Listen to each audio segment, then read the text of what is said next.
It's Tuesday, August 18th, 2026. Many people have asked me about Trump's tweet on Sunday about the North Korea, South Korea, his relationship with Kim from North Korea and the South Korean exercises. I'm going to address that here.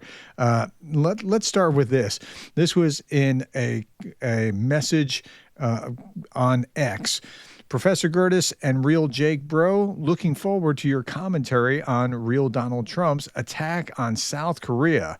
I don't know how you can spin this if you are a Republican. Neither do I. I don't know how you can spin that either. I'm not planning on spinning it, but I'll show you what's being said left, center, and right on the political spectrum about this, and it's pretty well universal agreement. This is not a great idea.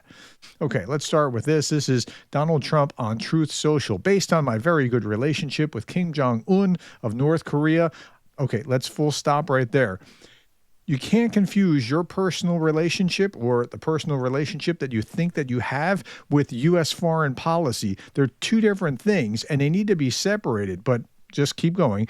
I'm not happy with the fact that the United States has long ago agreed to participate in joint military exercises with South Korea. So the latter part is U.S. policy. The former part is him. And he's kind of confounding those two things. These exercises are not only costly, with much of the cost paid for by the United States of America, as usual. Okay, he's sending a now here. This is not trying to gloss over or anything. This is trying to explain what he's trying to do for his base. He's trying to send a populist message that we're not paying for this stuff. The rest of the world's going to have to pay its bills, and I'm tough and I'm standing up to that. Okay, to your ally. Okay, these costs paid for by the United States of America, as usual, but sent a signal that's totally inappropriate and hostile to a country that, as long as Donald J. Trump has been president, has been unthreatening and respectful. Are you freaking kidding me? Unthreatening and respectful. To whom? I just don't understand. Unthreatening and respectful. You realize that they're attacking Europeans with missiles. Like, this is what the North Koreans are about to be doing, launching missiles into Europe, and that's not unthreatening or respectful. Therefore, based on the fact that it's too late to cancel, I've instructed, like he would have, too late to cancel, like you would have canceled. I've instructed Secretary of War Pete Hegseth to substantially reduce the joint military exercises. While somewhat unrelated, now it's not really unrelated, and this is the key to it, I recently asked the president of South Korea if they would like to join us on the denuclearization of the Islamic Republic of Iran, and they said no thanks. So because South Korea wasn't coming to aid the U.S. militarily. Now, see, this is the same chip on his shoulder that he has about the Europeans not coming to help him with the Strait of Hormuz. Since South Korea wasn't stepping up for that, he's going to, well, do this to them. Okay, I think that's more explanatory. The personalization is part of it, and this is part of it as well. Michael McFaul, former ambassador to Russia on the left, says, shocking, these exercises help to keep the peace. Then you see Trump is going to go beyond this. He's going to post memes like, hey, Donald, we cool, right? What? Yeah, he did that. And then we see this in the Atlantic. Trump will make South Korea pay for his Iran humiliation. I think that's one of the greater explanatory ways of understanding what's going on here. This is in the Atlantic. U.S. military resources are overextended and munition stores are dangerously depleted. Trump and the United States have suffered one embarrassment after another. Last week, he had to sneak away from the region on a backup plane because of possible removal from this world, a threat from Tehran. And so the president of the United States has taken the logical next step. He is punishing South Korea, a loyal American friend, and tempting U.S. enemies to doubt America's will to defend its allies. Trump instructed the Defense Department to substantially reduce its participation in annual joint military exercise with the South Koreans. He did this, he said, in a post on Truth Social, in part because such activities are expensive, but worse, they're insulting to his friends in North Korea. Oh no. But again, that's the personal, and U.S. policy is to be allied with South Korea. There are roughly 28,500 American troops currently stationed in South Korea, some just a few miles away from the DMZ. More to the point, he complained that South Koreans have not helped him defeat Iran. Okay, now that all that in yellow is factual information. He gets a little psychological here, and that's why it's in green. It's his commentary. In Trump's world, every defeat is a personal insult. When things go wrong, someone must be held responsible, and that someone is never Donald Trump. As true as that might be, I mean, again, I can't prove that that's exactly what's going on, but as true as that seems to be, it's still commentary, but it's still useful commentary. Trump both fears and respects autocrats who rule Russia, China, and North Korea. And so he dares not cross them, or at least it sure seems like he doesn't want to cross them. Instead, he's seeking to assuage psychic injury of his loss in Iran, including the American public learning of the shameful conditions to which he has subjugated U.S. forces by kicking America's allies, the nations he can punish without fear that they will kick him back. Again, psychologically, maybe it's true, maybe it's not, but it does seem to be the pattern to a large degree that Trump will go out of his way not to offend autocrats, and he will go out of his way to also smack at allies. Okay, our alliance, now this is Senator Andy Kim from New Jersey, Democrat. Our alliance with the Republic of Korea is critical for U.S. security and prosperity. I'm concerned that President Trump's post today suggests a disregard for this relationship. Last year, I had a chance to visit U.S. and ROK forces in Seoul and saw how critical their partnership is to keep the Korean peninsula secure. Decisions about joint exercises need to be made jointly and not announced unilaterally by social media. Then you have Democratic Senator Slotkin from Michigan. President Trump is playing right into Kim Jong-un's hands. Our alliance with South Korea is critical to U.S. security, and announcing a decision to unilaterally scale back joint exercises over social media all the while touting a very good relationship with Kim is a gross miscalculation. Trump is rewarding a regime that sends weapons and troops to fight for Russia and has a long history of cooperation with Iran. Undermining our allies while making concessions to our adversaries is not a show of strength. Okay, but those are both Democrats. Now let's get to the middle, left-leaning perhaps. Mark Hertling, military man, general, canceling military exercises hurts us and our allies in South Korea, not our enemies. Truly in the middle, Daniel Fried, he's a former ambassador, worked for, I believe, both Clinton and Bush administrations. Trump denigrates another ally, South Korea, while praising another adversary, North Korea. Whatever this is, neither America First nor flexible realism seem to apply. Yeah, it's weird. It's not like, what is the end goal here? What's he trying to accomplish? Megan Mobbs, son of General Keith Kellogg, is on the political right-hand side of the spectrum. I agree that China is the pacing thread, and Seoul's drift toward accommodation with Beijing is deeply concerning. But if South Korea is drifting, the answer is not to help push it out of the door. It is to make it unmistakably clear what alignment with the United States offers and what moving into Beijing's orbit would cost. I would also not mistake Kim Jong-un for a useful counterweight to China. Like maybe that's part of his calculation. This right here is the best case scenario of anything that I can see. And I don't believe that this is what's going on, but this is the only good possible way that Trump might be thinking about this. I would also not mistake Kim Jong-un for a useful counterweight to China. If that's what Trump's thinking, okay, but that would still not work well, but I don't think that's it. North Korea is a nuclear-armed dictatorship actively supporting Russia, tied to the growing cooperation among our adversaries, including Iran. And yet you have this great relationship? Doesn't seem like that's really what's going on. Okay. On the political right, Senator Tom Tillis, North Carolina. South Korea has been a solid military ally for over 70 years that possesses exquisite military capabilities. Reducing joint exercises with South Korea does nothing more than free up thousands of North Korean troops to support Putin's systematic kidnapping and all these other bad things that the North Koreans are doing to Ukrainian citizens. So And then far right, Laura Loomer, who is kind of cozy with Trump on most things. North Korea just provided Russia with thousands of missiles to attack Ukraine. Russia is working with Iran to murder U.S. citizens. I wouldn't exactly call the North Koreans unthreatening and respectful. Personally, now that we know Russia has been giving weapons and satellite imagery to Iran to kill U.S. soldiers. But South Korea should have assisted the U.S. with denuclearizing Iran. But they didn't. But that seems to be the crux of this whole thing. Okay. Adam Kinzinger, still a Republican conservative in principle who broke with his party because he still stands on principle. As Jonah Goldberg, he's a fairly well-known conservative, said about conservatives like me that call myself a Reagan conservative that still stand on his principle. There are dozens and dozens of us.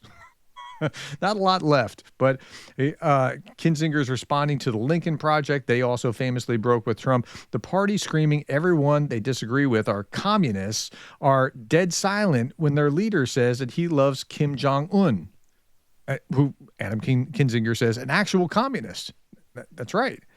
Okay. Jay Nordlinger, also on the right end of the spectrum, says, I thought the day might come when the United States ceased to be the leader of the free world and a deterrent to tyrants, when the U.S. abandoned the West, so to speak. I admit I did not see it coming from the Republican Party and the right, CPAC and Heritage, etc.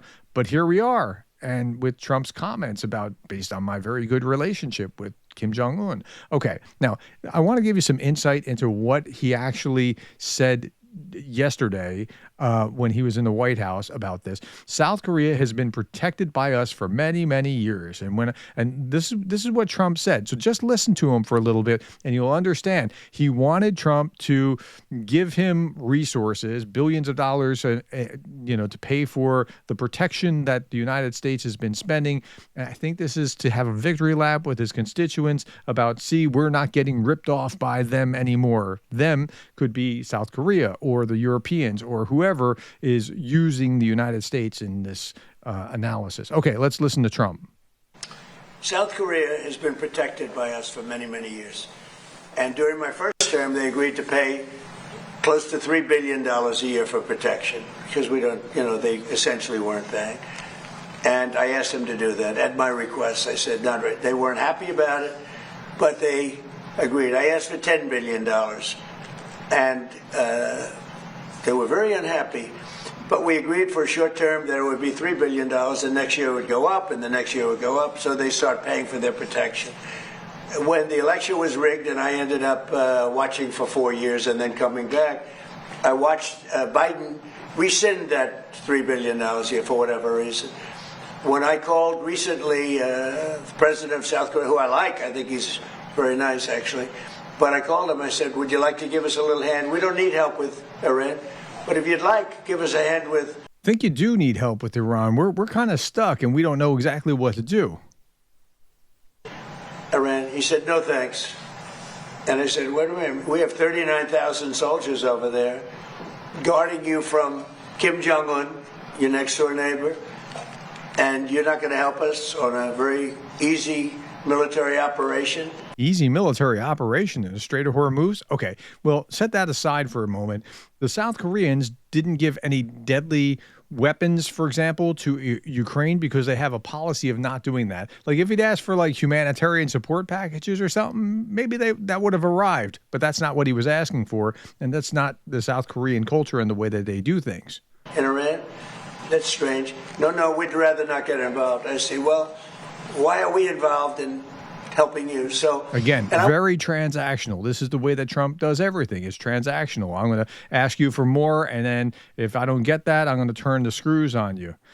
I want to help them, but when you ask somebody, would you like to give us a hand, and they say no thanks, and then we're guarding them from a country and paying ourselves it's costing us billions and billions of dollars to protect not only them, but other countries. Look at NATO. Okay, so he's going to compare that to NATO and the same thing. But again, we shouldn't be the policemen of the world. This is the populist line that the MAGA Republicans were sold during the election.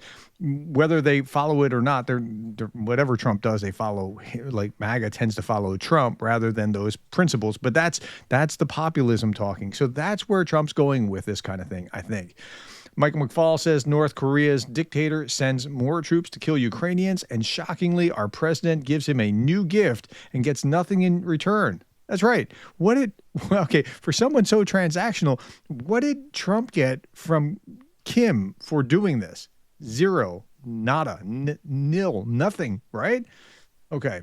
Adam Kinzinger again. Trump is suspending exercises with South Korea because he says he has a really good relationship with Kim Jong-un. Meanwhile, North Korea has nuclear weapons, threatens our allies, supplies Russia's war against Ukraine, has sent troops to fight alongside Putin. This is how American alliances get destroyed, and how you convince countries like South Korea and Japan that they may need nuclear weapons of their own. That's right. So think about the chilling effect that this is going to have, not just on South Korea, but on Japan, on Taiwan, maybe even the Philippines. Okay. Robert Pape, the professor from University of Chicago. Last time the U.S. reduced its military commitment to South Korea was in 1970s after Vietnam, and the aftermath of Vietnam. Seoul began Project 890, a covert nuclear weapons program, ended only when the U.S. reversed course. The Iran war is touching off a proliferation chain reaction, like Saudi Arabia may be thinking about nuclear weapons because of the Iranians. South Korea may be next. And that's the misery here. This is a bad thing that's happening right now. Trump has a very weak public support for most of his imprudent, self-damaging foreign policy, says Mike McFaul. Few Americans support his disastrous failure of a war against Iran. Okay, first, the most hardened MAGA do support it significantly. Conservatives tend to have supported it in principle, in the sense of, this should have happened 47 years ago. But they also say, like I do, like, if you're going to do it, you got to do it. You can't do half measures and then get stuck into the place that you're in right now. Okay, berating and abandoning our allies in Europe and Asia, annexing Greenland, what's all that about? Or the Strait of Hormuz, imposing tariffs irrationally and emotionally. And embracing dictators. He wasn't elected to do any of these things. He's just ad-libbing, driven entirely by his own personal impulses. And tragically, those around him are too timid to constrain his worst ideas. He wasn't elected on any, if he had run back in November a couple years ago and said, I'm going to do those things, I don't think he'd be sitting in the Oval Office right now. Adam Kinzinger says Trump makes Carter look like Eisenhower. If you're not familiar with the context, Carter was portrayed as pretty weak. In fact, the Iranians took over the embassy during the Carter administration. Eisenhower was a supreme Allied commander during World War II who became the president after that. That's the context.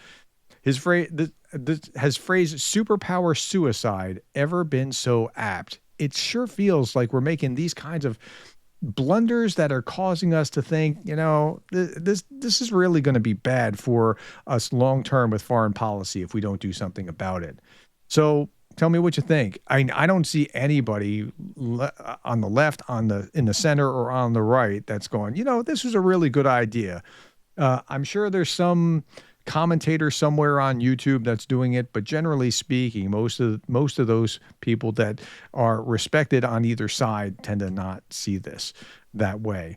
Adam Kinzinger again, I truly believe in 10 years, not a single person will admit in polite company to having supported Trump.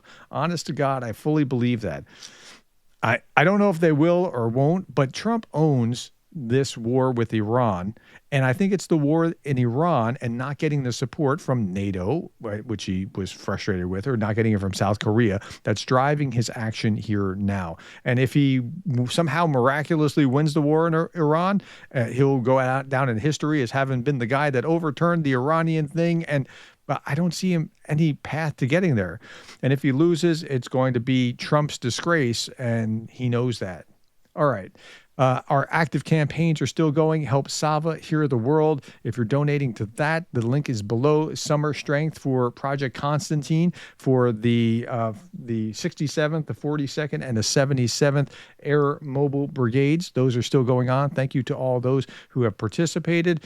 The completed campaign was for the Ukrainian refugee M and her adopted parents, trying to make sure that they could raise the funds for her tuition.